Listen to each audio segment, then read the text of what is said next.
300,000 ադրբեջանցիների Հայաստանում բնակեցման մասին թեզը հիվանդ երևակայության արդյունք է։ Անմտությունը, ավելին ասեմ, մեր հերքումից հետո դա նորից կրկնելը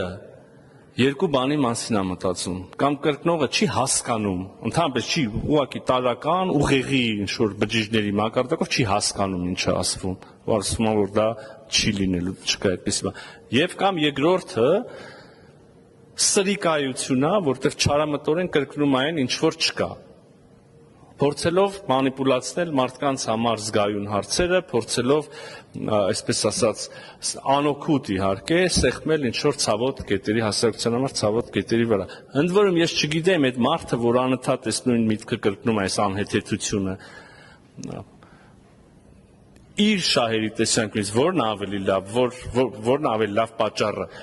այն, որ ինքը կրկնում է, որտեղ չի հասկանում, թե այն, որ ինքը կրկնում է, որտեղ չարամիտ մտադրություն ունի։ Երկու դեպքում էլ մեր համար արդյունքը կամ, չգիտեմ, դրսևորումը եզրակացություն, մեկն կամերաներ ընդեղ են, հարգելի հայրենակիցներ, 300,000 ադրբեջանցիների Հայաստանում բնակեցման մասին թեզը հիվանդ երևակայության արդյունք է, անհեթեթություն և սրիկայություն։